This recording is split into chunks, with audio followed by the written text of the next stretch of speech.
So not wasting any time, we are going to talk about hysteroscopic correction of Asherman's syndrome. And this is a very pertinent issue. Now, as the surgeon is doing hysteroscopic correction, he or she has three specific reference points: the left and right tubal ostium and the internal os. And we all know by our knowledge of performing adequate number of hysteroscopies that the normal uterine cavity is not only triangular, but it has a slightly arcuate fundus.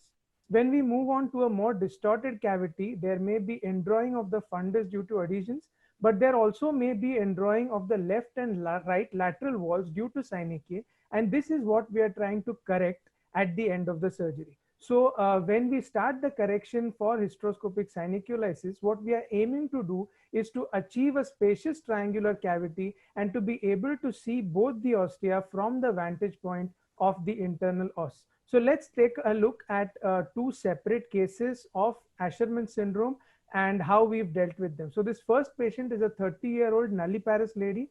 MTP has been done twice. Her presenting symptom is hypomenorrhea, and ultrasound picture, as you can see here, shows a persistently thin and irregular endometrial cavity all throughout the picture.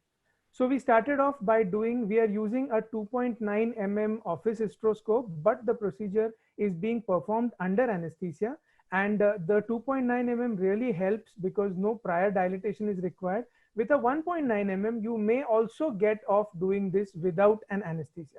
But so we are doing here with a 2.9 mm hysteroscope, and as the hysteroscope is pushed in gently, you can see that we are well past the internal os, but still there isn't much of a cavity to look at. So this is the end of the tunnel, and all that we have is a tunnel shaped cavity all the way from the beginning right up till to the end. So firstly, one may think that we may have gone into a false passage, but the presence of endometrial flakes rules that out. And plus we have not done any prior cervical dilatation. So then this is the entire cavity as it is seen now, and this has to be reconstructed. None of the tubal ostia are visible. So we are going to start off by using the hysteroscopic scissors, and we are going to mark an approximate point a little distal to the internal os and start cutting using the hysteroscopic scissors roughly midway between the anterior wall and the posterior wall. So the scissor is used to cut midway between the anterior and posterior wall, and we are assuming that the dimple which is seen is the point of the fundus. So using this information, we are going to cut slowly and steadily, trying to keep our cut midway between the anterior and posterior wall in an effort not to perforate. So as the cutting proceeds, you can see that the saline which is under pressure gushes into the uterine cavity, and at this stage the closed scissors can be inserted and opened up in order to open up those rare synechial areas where the adhesion is not so dense. Doing this allows the saline to gush into these areas and open up these spaces, which can then be opened up by using a movement of the scissor. Why is this particularly advantageous is because otherwise you would have ended up cutting up and made a false passage, which now you are getting a good idea of where to go because the saline itself under pressure is showing us the way.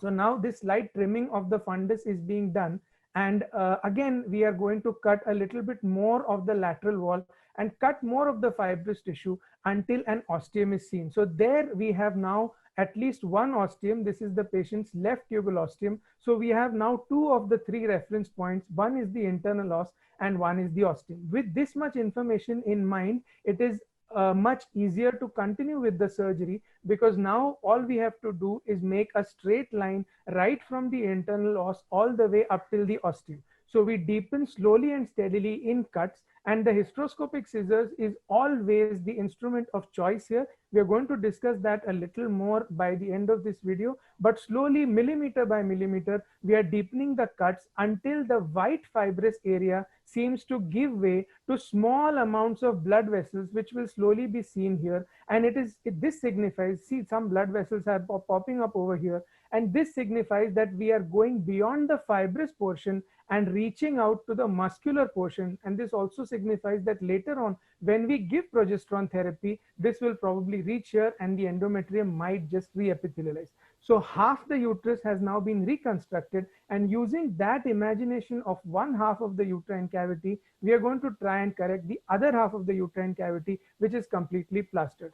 Again, using the same technique, the scissor is inserted inside, gently opened up, allow the saline to gush inside, and once a little space is created, we are using the fixed blade of the scissor like Dr. Harish showed, which is thrust into the uterine cavity, and small nips are made so that the distending pressure moves the anterior and posterior walls apart and we can see inside. This process is continued. So why exactly is the scissor the instrument of choice? Because you can give fine controlled cuts unlike sudden energy bursts. And the scissor does give you a tactile feedback. You can get visualization of vessels and the tissue color change is seen, which shows you where to stop. Perforation, even if it occurs, is not a major problem because this is only going to be a 2 millimeter rent with no collateral damage to the surrounding bowel. So therefore, hysteroscopic scissors is the instrument of choice while we are performing a hysteroscopic syneculisis. So we can see that the incisions are gradually being deepened, and basically an effort is being made to make this half of the uterine cavity almost equivalent to the other half of the uterine cavity. And you can see that small blood vessels have popped up here, and we are almost at the stage where we have got a straight line from the internal os right up till the tubal ostium. All that is left now is some trimming of the fundus, and here again it is wise to remember that the normal fundus is not flat but is a little indrawn or a little convex, so that can be maintained, and we are trying to keep the line of incision from one tubal ostium to the other tubal ostium and not go beyond. Again, cuts are made in very small amounts so as to not perforate, always keeping in mind that the line of the tubal ostium is the end point of the surgery and we really do not want to go beyond that. So here small cuts are being made. This is the last part of the fundus which is being trimmed. And now if we look at the cavity, we can see that this cavity is adequately spacious. One ostium, second ostium, both seen from the level of the internal os, the pulsating blood vessels visible, the cavity adequately large in size. Hopefully this will be able to harbor a growing embryo and the patient should have a good outcome. We can check for vascularity by lowering the distension pressure just a little bit towards the end of the surgery, and you can see that the blood fills up the uterine cavity, signifying that we've made our best effort to at least correct the uterine cavity organically. How the endometrium grows from this point on is anybody's guess. So now the entire uterine cavity has been recorrected. Both the tubal ostia are seen in one single view from the internal os, and this is the end point of the surgery. Now we are going to look at case number 2. This patient had a similar clinical picture, similar ultrasound findings. Again, we are doing this under anesthesia and the hysteroscope is entering the uterine cavity. Again, we are keeping in mind the principle of keeping the ostium at 6 o'clock so as to not cause perforation. We are already beyond the internal os now, but what we are seeing here is the isthmic part. So the telescope has gone up to the isthmus and we can see nothing beyond the isthmus except for a slight gray area. It is this slight gray area that helps us to dissect further, because this means that the adhesions beyond this point are going to be very rare. Therefore, this information can be used. Again, hysteroscopic scissors, as always, the instrument of choice. The hysteroscopic scissors is put inside, and instead of directly starting to cut randomly and having a perforation, what can be done is that the hysteroscopic scissor can be brought gently inside and it can be thrust into this gray area and the hysteroscopic scissor can be opened up. So you can see in a minute the hysteroscopic scissor is coming inside and it is opened up. The saline gushes in even further and you are able to see the rest of the uterine cavity, which is immediately mentally very reassuring to the surgeon that there still is a long way to go before he or she perforates. The small telescope walks into this cavity, and after looking around a little bit, we see that we are able to see in a minute the ostium on one side. So this is the patient's right tubal ostium, and again we are much at ease because the right tubal ostium is now seen, the internal os is now seen. All that requires to be done now is the straightening of the wall on one side and then the mirror image of the same correction which has to be done on the other side. So we are trying to straighten out the fundus now. Here again the ostium is seen and is seen quite clearly. So the surgeon knows that this is my depth of surgery. This is the last point till which I have to go, and now the surgeon can begin the correction. Coming back to the internal os, we are going to do exactly what we did in case number 1, which is thrusting the scissor inside in the rare gray area, allowing the saline to escape inside and cutting slowly and steadily. Though we may have no markers on this side, which is the patient's left side, we do know how the patient's right side was. And so a surgeon who has got adequate number of expertise of having performed adequate number of diagnostic hysteroscopies by virtue of his visual impression can get a rough idea of how deep he or she will have to cut before he encounters the ostium. So again, the scissor is thrust just gently, not enough to cause a perforation even if the calculation is wrong. And after cutting a little bit, a small area is opening up on the other side, or at least this gray area is starting to be seen, which signifies that probably the adhesion intensity in this area is a little less, and we may just encounter the ostium over here. Again, it may not be possible to get the ostium in every single case, but if you can, then that proves that you have reached the end point of the surgery. So here clearly we can see that the ostium has come up. Luckily for us, there are no periosteal adhesions. They are not blocking the ostium completely. So now we have all three reference points available. So coming to the debate of whether concomitant laparoscopy is useful, this is a yes and no answer. No, because a laparoscope will not help to prevent perforation. It will diagnose a perforation, of course, but not prevent one. And transillumination, in my opinion, is of very doubtful efficacy.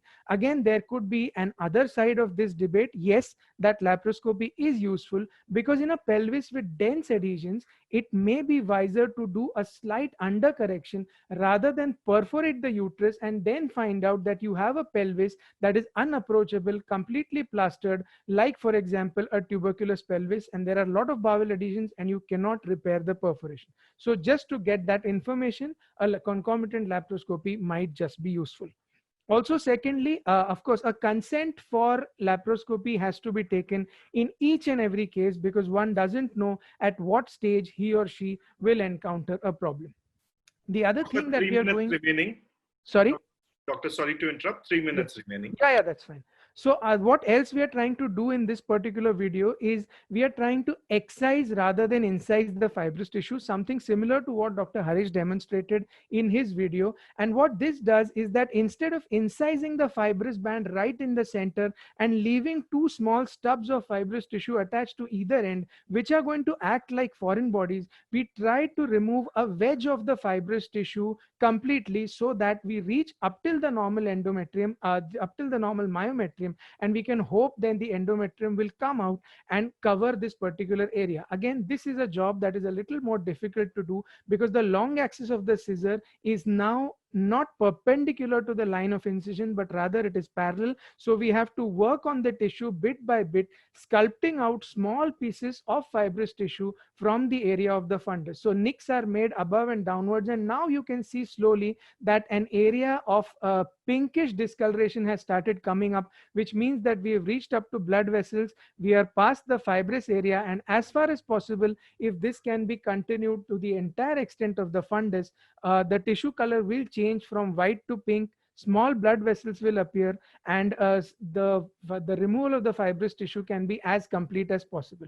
So here again, we are trying to take off a small wedge of the fibrous tissue, and there is no end to actually doing this completely, but as much as of the fibrous tissue can be removed, the patient will have a better outcome in terms of fertility and in terms of return to menses. So in the end, before we conclude, let's talk about adhesion prevention measures. We are always using a pediatric Foley's catheter 8 or 10 number.